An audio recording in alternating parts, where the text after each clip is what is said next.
What's up, Colts Nation? Here's Jamal Lawrence. I'm Eric Smith, your co-host of the Colts Cast. Yo. Hey, Jamal, I missed the Shaq Leonard episode.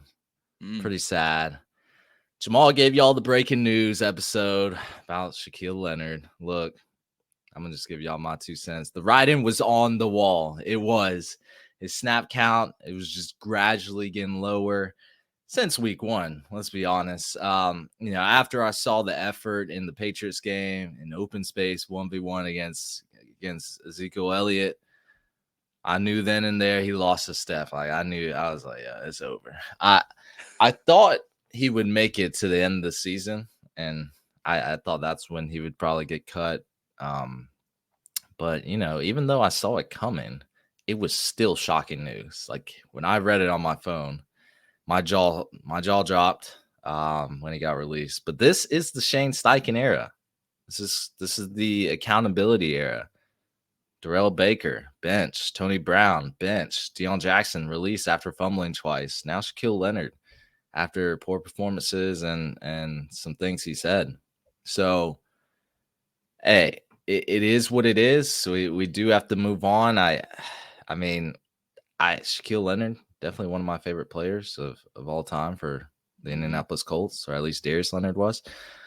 But, got to cut ties. And I think, he was not fitting into this defense.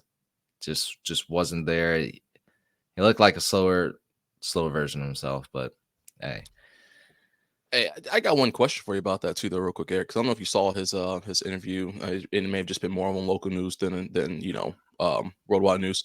But he was talking about when he was doing his turkey drive, how he would have been willing to take a back seat essentially, and come out and be on the bench. But I found that interesting. We won't go down that rabbit hole right now too much.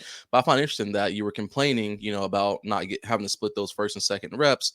But then, like after it's all said and done, you're willing to take a seat back. I don't know. I mean, you're kind of backtracking at that point. So I found that interesting when he said that. Yeah, I felt like maybe he got a little humbled after the wave. Not sure. Yeah, that is a big switch up on his words from a few weeks ago. But maybe he also just came to a realization that, yeah, maybe I should come off and do what's best for the team. But yeah, that's not how he felt a few weeks ago. So, hey. But goodbye, Shaquille Leonard. EJ Speed, it's your time up. Time's now. And Zaire as well, but he's already been killing it. EJ Speed too. I mean, EJ Speed has been great when he's on the field. But anyway, fresh off a bye week, the Indianapolis Colts play the Tampa Bay Buccaneers at Lucas Oil Stadium at 1:00 Eastern on Sunday. We are favorites, ladies and gentlemen. Like you really don't hear that a lot. I mean, we are favorites. That's great. Yeah. The Colts, they have their eyes set on the playoffs, but so do the Buccaneers. They're right on the bubble as well. I mean, these are two bubble teams going at it. So we have to play meaningful games from this point on, as long as we win. We win, we stay in the hunt. A couple losses will likely knock us out, unless the Browns, Texans, Steelers, and Bills, they just start losing as well. But still, we're playing from behind here. They are all ahead of us. So, Jamal, let me know what you think about this matchup. Yeah, I mean, I think that is, like you said, Eric, without question, this has to be a win. We don't have a choice but to come in this and win this game. We're going against the Bucs. It's an exciting time for us. Hopefully, our guys didn't eat too much on Thursday for Thanksgiving. Hopefully, they're ready to go. I saw an interview that Kent Sterling put up with Michael Pittman Jr., who was talking about, he just didn't feel right not playing when all the other teams are playing today, or not today, but over this past week during the bye week. So that's exciting to me, because that lets me know that, hey, that's the drive that we want to have, because they're not going to feel right if they don't make the playoffs, for one. Right. So you want to have that motivation, that drive, and by the sounds of the locker room, it seemed like everyone was excited to be there, and that's what we need. When I think about what this offense has to do to be successful against this Bucs team, I think we got to really focus on JT. I mean, we're talking about a defense in the Bucs that is coming in 6th ranked rush defense. So, with that being said, I mean, we're talking about JT, who's averaging 71.4 yards a game. It's going to be tough for him to probably rack up a bunch of yards. But I think we got to still put that as a focal point. We need to get up early and let him run out this clock by running the ball. I feel like with the way that the Bucs defense blitz, it makes me a little nervous because they blitz a lot. We got Happy Feet Minshew back there. Sometime he can get startled. Like, we can't have him getting sacked. Our offensive line's been playing phenomenal. Need them to continue to play phenomenal. So Minshew can get these quick throws off. I foresee a lot of Michael Pittman Jr. screens and a lot of Josh Down quick passes, in this game, just because the pressure will be on. But I don't want to see a lot of scrambling in the pocket. I think if Minshew can remain calm and collective in the pocket, and we can run some play action as well with JT to kind of have to slow down that blitz, I think we could be in good shape on the offensive side of the ball. Definitely a game where, we're still averaging over 24 points a game. Colts can come out here and dominate this thing, but it has to happen on every possession. We have to shoot for points every possession. We need to get in field goal range every possession. As much as we love touchdowns, let's be real with ourselves. Touchdowns aren't always going to happen. So we can get in field goal range, let Matt Gay do what he does. We paid him all that money. Let's get points on the board every single drive. Yeah, so you say points on the board. If anyone's watching the Thanksgiving games, the first game that was on was Packers and Lions. I think Lions went for it like on 5 4th downs, maybe 6. I don't think they converted any. Going for it every single time, doing a fake punt, things like that. It's all high risk, high reward behavior. And when it doesn't work out and you lose by 7, you start, knocking your head into the wall. But yeah, I think this is a winnable matchup. Of course it is. We have a favorable schedule down the stretch anyway, especially with the Joe Burrow unfortunate news that he's out for the season. We thought the Bengals were going to. The Texans might be the hardest team that we got to play, if we're being honest. But, Baker Mayfield, I've never really been a Baker Mayfield hater. He's having a solid year this year. I think he's doing a little better than Gardner Minshew if we just look at stats. So by a slim margin, but yeah, Jamal, I think this team is pretty one-dimensional. You look at Rachaad White's stats, their lead back. He's got 459 rushing yards, 354 receiving yards. So he's like a little mini Alvin Kamara almost. But they can't ever establish a run game, I feel like. So let's keep them one-dimensional. Let's force Baker to beat us through the air. I don't think he can do that. So I think this will be a fun matchup. I'm hoping, even with what you just said, Jonathan Taylor can just burst onto the scene in this game and have like that one of those home run type games where we're used to seeing from years ago, where he just boom. I mean, like 150-yard game, like rushing. Yeah.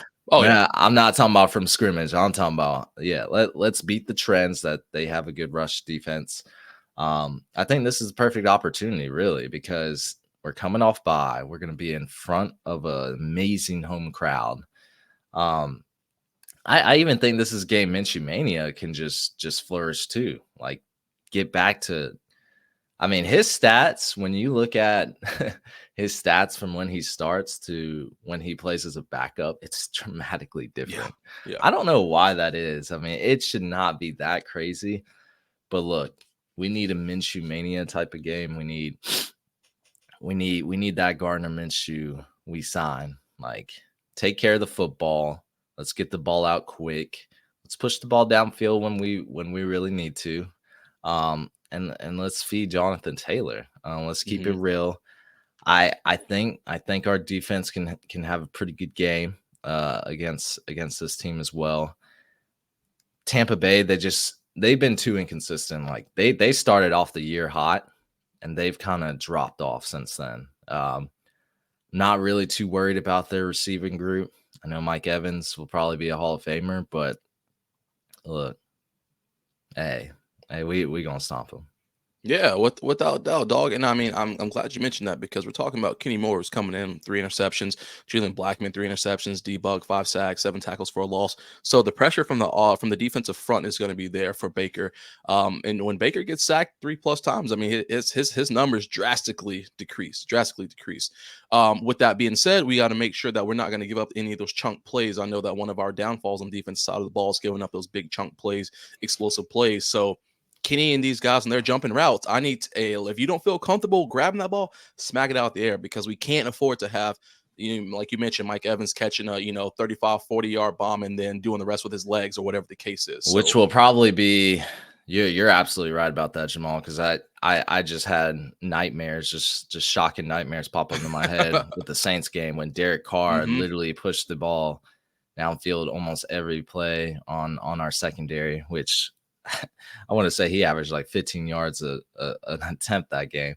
But yeah, Evans is an elite downfield threat. We saw it with Tom Brady, Jameis Winston. We see it with Baker Mayfield too.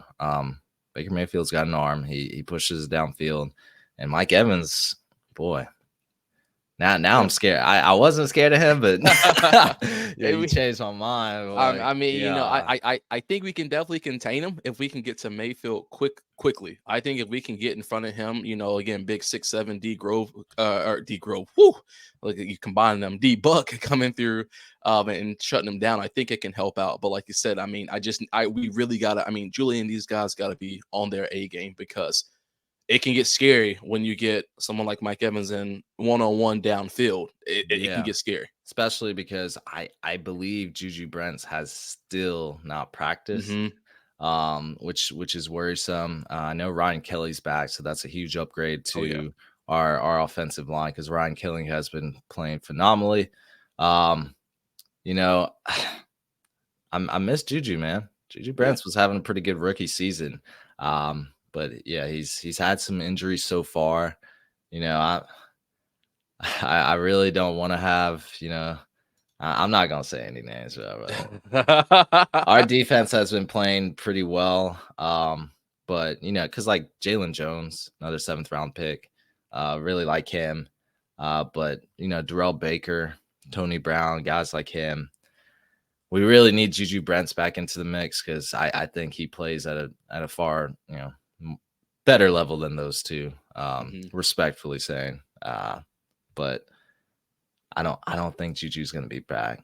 I don't know. He's got to get a practice in today, Friday. So he's got to. Yeah. And there may not be any rush at this point to try to, force him in to get a practice depending on what's going on. I mean, we know the downfalls of rushing people back whenever they're not ready. So I feel like this team, this new leadership in there, they don't really mess around with that. If you're not 100%, it ain't happening. And yet they put Josh Downs' knee back in there last 2 weeks. But yeah, that's true. But was he on like a 8 or 9 pitch count for that? But I agree. I mean, he was in there. He was. So you can't argue that. Hey, yeah, but this is I feel like we say this every week. This is a must-win game because you don't want to fall too behind. Yeah, sure. But this is a favorable matchup. We're coming off a bye. Tampa Bay's on the road again. Like this is a game we should win. That's why we're favored. Of course we're at home, but I don't know, Jamal. This is a game. I feel like Gus Bradley, Shane Steichen, Jamal Cooter, they've had time to game plan against Tampa Bay. Like this is the game we set a statement and say, the media should be saying, are the Colts the real deal, even without Anthony Richardson? Yeah, like, we go 6-5. Things change, man. I don't know. We got to control the game. We got to control it. There's 0 point in this game where we should not have full control over. And I think as long as we can control that, we can maintain control of this game. It should be a win for us. I'm not going to say an easy win because it won't be an easy win, but it should be a win. But if at any point we lose control of this game, that's where I feel like typically the Colts start to scramble. And when we start to scramble, that's when it goes downhill really quickly. So we just got to maintain control. Keep the, and that's not even talking about time of possession. I just mean whether or not the offense is firing, whether or not the defense is firing, because once one or the other starts getting shaky, it's hard to compensate on the other side of the ball for it. So we'll see. Defoe and that D-line needs to wreak havoc with the 4-man up front, and we drop 7 in coverage. We cause confusion for the quarterback. like Baker, and we make him make mistakes, and we capitalize on them. That's what I'm hoping. I mean, that's the heart of our defense. If the 4-man up front, if our front 4 could do their job and absolutely destroy that offensive line. I mean, I guess any team could say this, but if they can cause pressure up front with just them 4, because we don't blitz a lot. It's different out there, man, when you drop 7 back in coverage, boy. Mm-hmm. So, that I feel like that's the heart of this Gus Bradley defense. Got to have a good front 4. Without question. Hey, let us know what y'all think in the comments. What's going to happen with the Colts this Sunday? It's going to be a fun matchup either way, I think. But you got anything else, Jamal? Nah, man. First game back in there in a while. I wasn't at the last home game, so I feel like it's been 2 months since I've been in that stadium. So I'm excited for it to hear the crowd noise, get it pumping. Let's get it. Jamal will be up there with Jim Irsay in the box. We'll be tweeting live. Don't y'all worry. That's going to be it for us, everyone. Thank you for listening to the Colts Cast. We are live on Apple Podcasts, Spotify, YouTube, or any platform you use to listen to podcasts. And we'll be back next time to give you some more Indianapolis Colts content. Take care.